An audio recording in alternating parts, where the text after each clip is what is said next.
vedare tinokuchingamidzai zvekare kune chimwe chirongwa pano paZim Facebook Secrets and Confessions. Tadzoka zvekare nemamwe mamessages. Regedzai tibva tapinda mumamessages edu atadzoka takakubatirai. Hanzi mukomanashi, let me know when you post nyaya yangu. Ndiri wofata pachechi yeRoma. Ndakatumidzirwa nabishop wangu kunoku kunyika yevatorwa kuchikoro. Zvino mari yandaipiwa yainge ichingokwana mabasics chete. Saka ndakawanawo imwe moms ndokubva yatanga kundipa mari. Asi as time went on takabva tatanga kuenda kuholiday tiri 2 until tava kurara tose. Mukoma ini handidi kukunyeperai, I was still a virgin. Moms ava was my first. Ndikabva ndanakirwa zvandainge ndisina kana kumbonzwisisa. Amai vakatonaka zvekutodaro. I am now in love with her.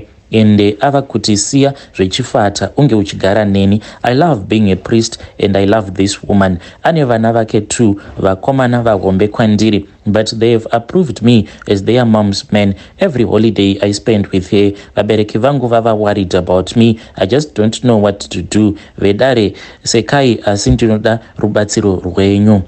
Vedare ndo message iyo yandakatumidzirwa ichibva kuna mukoma vedu. Please ngatizamei kuti tinge tichitaura navo mucomment section. Pakaipa kusandivo voga vakauya neconfession yavo. Pane vamwe zvekare vakanditumidzira message but vainge vakati ivo havadi kunyanyokuenda deep neconfession yavo, but ivo vanoti amai vavo vakangoti mwanangu ndiri kukumbirawo kuti unge uchindipawo muzukuru. So vakabva vazodanana nomumwe musikana ndokubva vazomitisa musikana uya. Zvakangoma hazvo veduwe. Regedzai tibva taenda panyedu inotevera. Nyedu inotevera yakamira sekudai. Hanzi makadi zvenyu mukoma, please post for me as hidden identity. Mukoma, iniwo ndiri mukadzi uye ndiri kushandawo ndichigara muno muZambia, but ndainge ndichimbogara muSouth Africa. Zvino mukoma, zvazoita kuti ndinge ndichiuya neconfession yangu ndezvekudai ndakaroorwawo nemurume wangu. Saka iye murume wangu manje anoitawo zvekudriver magonyeti. Chokwadi handitombozivi kuti chii chakaitika. Murume wangu iye anoti akanotora zvinhu kuSouth Africa anouya nazvo kuno kuZambia, obva azodarikira, obva azoenda nazvo kuDRC. Saka pamba patinogara, mukoma tinogara nevamwe sekuru vake. Zvino sekuru ava handizivi kuti vakazondishandisira mishonga here, because right now mukoma pamuviri pandiinapo, I don't think kuti pamuviri ipapo ndepe murume wangu. I think kuti pamuviri ipapo ndepa sekuru ivavo, sekuru vemurume uyu. So I think kuti ivo vakandishandisira mushonga, because pane rimwe day pandakatongomuka makuseni, ndakati ndamuka makuseni ndakabva ndanzwa kuti ndainge ndakaita kuneta chaiko mukoma.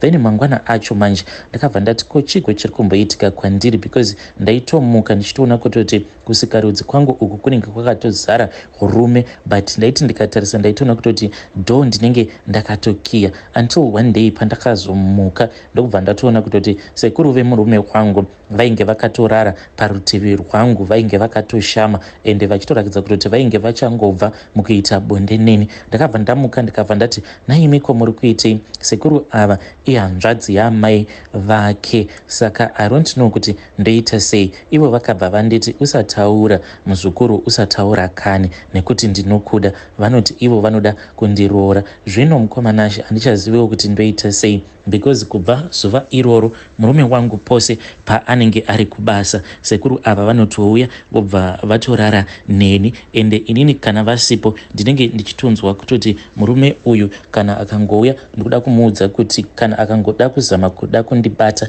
ndinobva ndaenda ndobva ndanomusungisa. But vanongoti kana vakangosvika pamba, so kana vakangondiudza kunyange pafoni paya pandinenge ndichitaura navo ndinobva ndatanga kunzwa ndichitovada. Saka ndinokumbirawo kubvunza kubva kune vedare renyu kuti pakadai ndoita sei, kana kuri kunzi ivo sekuru vemurume wangu vane mushonga uyo wavari kundishandisira, ndombofamba ndiri ndoga here ndisati ndaudza murume, kana kuti ndinofanira kuti nditange ndamboudza murume first kuti izvi ndo zvandiri kuitwa nasekuru vake. Ndinotyawo kuti kana ndikamuudza zvimwe kuda marriage inokwanisa kuzoparara. Please help me. Apa inini wacho futi ndiri nherera, ndokusaka ndakazobvuma apo paakandiudza kuti ainge ava kusada kuti ndinge ndichingoramba ndakagara muSouth Africa, because takasanganawo ikoko kuSouth Africa ndokubva ndabvuma, because kuno kuZambia atori nechitupa chekuno kuZambia, saka ndakangoona sekunge kuZambia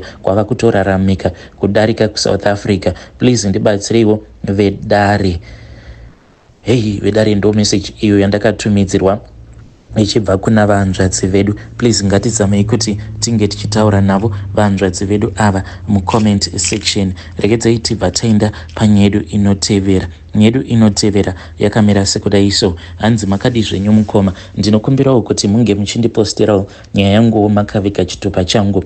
Inini mukoma ndiri mudzimai, ndiri kuraramawo ndiri munomo munyika yevatorwa yeSouth Africa. Saka pandakauya kuno kuSouth Africa ndakabva ndazotanga kushanda, ndainge ndichishandira umwe murungu, but ndikuda kukuudzai chakaitika ipapo kuzonosvika mwana wemurungu wandainge ndichishandira achizotanga kurwara, but iye manje haana kurwara same day, akazotorwara apo pandainge ndiri paoff. So mukoma one day ndakati ndiri kubasa, ndainge ndangosara naye mwana iye, then toilet yakabva yazobloka. Inini handina kukasika kuzvionawo kuti toilet yainge yabloka. Mwana uyu mukoma akazoti aenda kutoilet kuya ndokubva aona kuti muchemba mainge muine tsvina yainge irimo. Mwana uya mukoma ndokubva azotanga kutora tsvina iya yainge iri mutoilet achitanga kutamba nayo kuzonosvika achizotanga kudya tsvina iyoyo. Iniwo by the time pandakazoona kuti mwana haasisimo musitting mandainge ndamusiya achiona makatuni, ndokubva ndamhanya ndichienda kutoilet kuya, because ndokwandakanzwa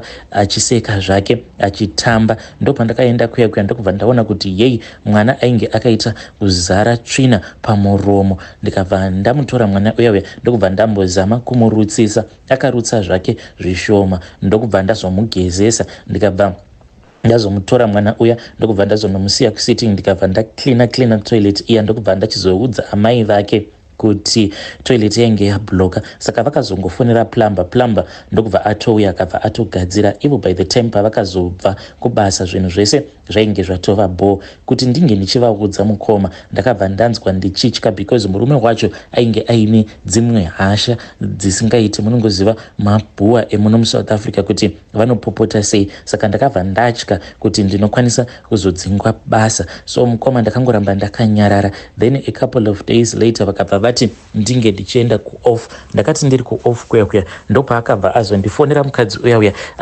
achichema achindiudza kuti ainge achida kuti ndinge ndichiuya kubasa, because mwana wacho ainge achindifarira.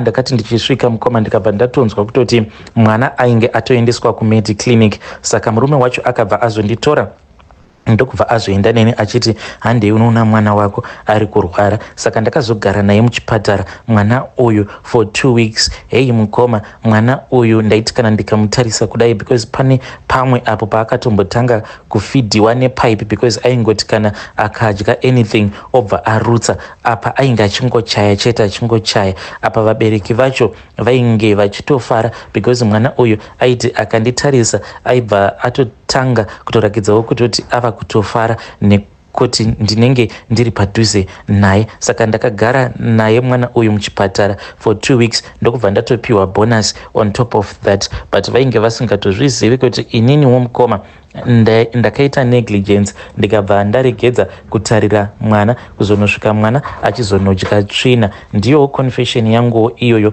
mukoma Nashi. Ndangotiwo ndinge ndichingoreurura kuti izvi ndo zvandakaita. Hei vedare ndo message iyo yandakatumidzirwa ichibva kuna vahanzvadzi vedu. Please ngatizamei kuti tinge tichitaura navo vahanzvadzi vedu ava mucomment section. Regedzai tibva taenda panyedu inotevera.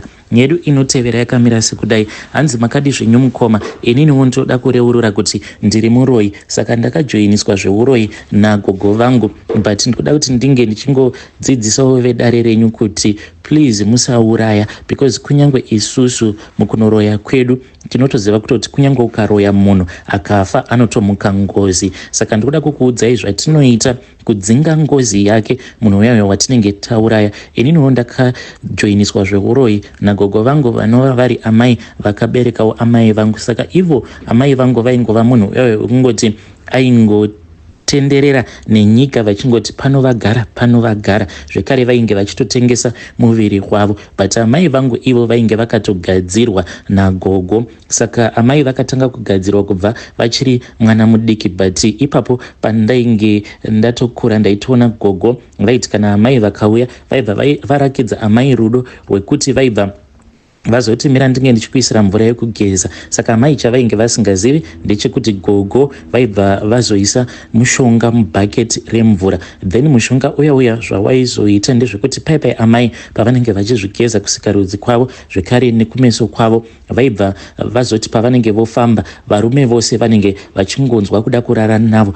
Saka ivo gogo vaigadzira mushonga uya sekudai, vaiti kana vakaona imbwa inenge yafa yoga, amene kuti nhunzi dzacho vainge vachidzibata sei, because vaitora nhunzi dzedzia dzinenge dzichingotendererapo panyama yeimbwa iya inenge yafa yoga kana kuti dhongi rinenge rafa roga, then vaibva vazotora nhunzi dziya zvekare nenyama yembwa iya vobva vazouya vobva vazobika. Saka vaibva vazotora mvura iyaya but vaizozanganisa nemimwe mishonga, sezvo inini ndakazoramba kudzidziswa kuti mushonga wacho iwoyo unogadzirwa sei, because vainge vachiti ndinodawo kuti newewe unge uchizozviitawo pavana vako. Saka inini ndakabva ndaramba because ndakaona kuti upenyu hwekukura usina amai hunorwadza sei. Vakabva vati saka hazviiti kuti ndinge ndichikudzidzisa kuti mimwe mishonga yandinoshandisa ndeipi. Ndo zvaikonzeresa kuti ivo amai vangu mukuzofamba kwavo varume vose vainge vachingonzwa kuda kungosangana pabonde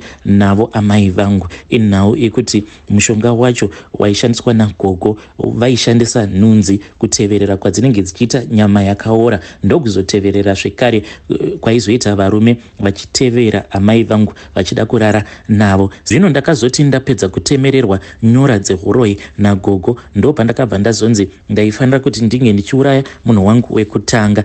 At that time mukomanashi ndakabva ndazonzi ndaifanira kuti ndinge ndichiuraya zvekare umwe muzukuru wagogo. Saka muzukuru uyo wagogo ainge ari mwana wehanzvadzi yavo. Saka takabva tatoenda takatobhururuka mukoma, tainge tichitori chikwata takawanda, ndokubva taenda kuya kwaainge achigara muzukuru wagogo, ndokubva ndazopinda mumba. Saka ivo gogo vainge vaineni ndo vakatanga vamudyisa mimwe mishonga kuri kuisa urwere munyama dzake, urwere hwainge huchazomuuraya. But urwere uhwu hwainge huchazomuuraya hwainge hungori urwere hwefeki. Kumuuraya takatomuuraya usiku hwacho ihwohwo. Saka ndakabva ndazopiwa rimwe banga, ndikabva ndazonzi ndaifanira kuti ndinge ndichizomugura. Saka ndakabva ndazotanga kumucheka pahuro apa, ndokubva atofa. Mweya wake mukomanashi kubva ipapo wakabva watobuda, but wainge uchingotenderera because panyama ainge asati afa. Zvino takabva tazoenda ndokubva tazonotora mweya wake,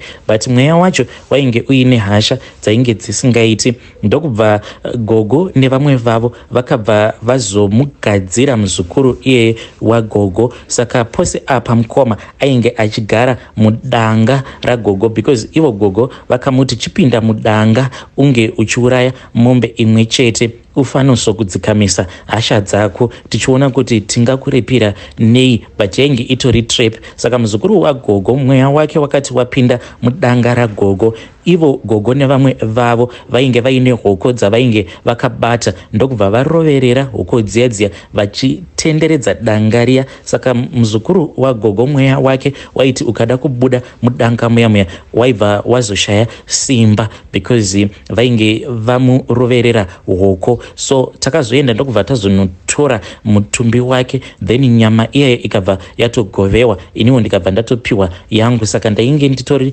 nechinzvimbo chandainge ndichichengetera nyama iyoyo mukicheni. Vamwe vazukuru vagogo vainge vasingatombozvizivi, inini nagogo nezvinhu zvedu ndisu tega tainge tichiziva kuti taiva nenyama yedu. Saka taitoti paipai kana vanhu tava kudya, inini mukomana nhasi uno kana ndiri panzvimbo panenge paine vanhu vakawanda handitombodyi, because ndinofanira kuti ndinge ndichidya ndakafuratira vamwe vanhu. Saka nagogo taibva tafuratira zvedu tobva tatanga kudya. Saka paya patinenge takafuratira isusu tinenge tichitoseva nenyama iyaya yemunhu watinenge tabva mukuuraya. Saka mweya iwoyo, mweya wemuzukuru wagogo, wakazongoramba wongonetsa uchingonetsa kudzamara wazouraya mombe 2 dzagogo. Saka mweya uyu wemuzukuru wagogo wakazogaramo mudanga imomo magogo, I think for more than 6 years, because ndakazotosvika pakumitiswa ndikabva ndatizira uchingogaramo mudanga imomo. Then gogo pandakazodzokera kumusha vakazondiudza kuti vainge vakatora mwana wemuzukuru wavo, then vakabva vazotora mweya wemuzukuru wavo vakabva vazougadzika mweya wacho paari mwana iyeye. Saka isusu sevaroi ndokutogadzira kwatinotoitawo mweya yevafi, nekuti paya pamunenge muchiroya pane uyo anozouraya wacho anozopedzisa. Saka mweya wemufi unobva wazotanga manje kuuya kwauri uchipfuka uchikubvunza kuti ko makandiurayirei. Saka isusu tine mishongawo yedu yatinoshandisa kuti tinge tichitotsipika mweya wemufi. Anotouya kwauri achitotaura newe directly achitokubvunza kuti ko wakandiurayirei. But lucky enough manje tinobva tazotanga kubatsirana, hatizoiti zvezvemakakatanwa kuti iwewe ndiwe wakauraya saka unofanira kuti unge uchidhila nayo ngozi yako. Tinobatsirana kuzosvika tazotsipika mweya uyaya wemufi. Vamwe vacho kana kuri kunzi mweya yavo kana isina simba, ndivo vatinobva tazoita kuti vange vachizoita transport yedu, zvokuti vanotofamba vakatotibereka tichivashandisa. Then vamwe vacho manje ndo vatinongoti mweya yavo tinongoitumidzira kuvana vavo, tinongoti nhaiwe zvauri kuramba uchiuya panapa uchindinetsa hauna kuzvara here? Then uya anobva ati ndakazvara. Then tinobva tati saka kana wakazvara pamba pangu uri kutsvakei? Then uya anobva azoenda obva azotanga kutambudza vana vake. Ende vanhu vazhinji vandinoti kana ndakateerera maconfessions avo ndinotonzwa like voice rinenge ichitondiudza kutoti apa munhu uyu ari kutambudzwa nemhepo yaamai vake, vaya vanenge vachitofungidzira kutoti vari kutoroyewa. Vamwe vanenge vachitambudziwa nemhepo dzaamai kana kuti mhepo dzemadzibaba avo. Saka izvozvo ndo zvinoitika. So like murume wangu sezvo iye ainge ari last born mumhuri mavo, akabva azonzi afanire kuti ange achibuda mumusha. Hei mukoma, ndinovakontrola variko kujoni uko nekuda kwekuti mumusha mandigere ndo mune makuva, ndikangoti makuva edzinza rose. Wose anenge afa anongoya kuzongovigwa ipapapa pandigere. Saka you can just imagine kuti ndinoita sei nawo makuva awa. Wose anenge anetsana neni ndinongoenda paguva, pangava pari paguva pemubereki wake kana kuti paguva pavatete, then ndobva ndatongotaura zvandinenge ndichida kuti zvinge zvichiitika kwaari. Hei vedare ndo message iyo yandakatumidzirwa ichibva kuna vanzvadzi vedu, ichibva kune murora uyu anzi murume wangu ilast born mumhuri mavo. Saka akabva anzi afanira kuti anga achibuda mumusha. Apa pamusha pacho ndo pane makuva ose edzinza.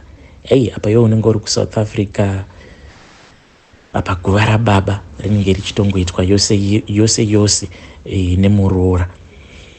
Uchingoti zvinhu zvangu zvakandiomera, apa murora hanzi kana ndikangonetsana nemunhu ndinongoenda paguva ringava riri guva ravatete kana kuti guva rababa vako, tinonopedzerana ipapo. Strange things do happen in this world.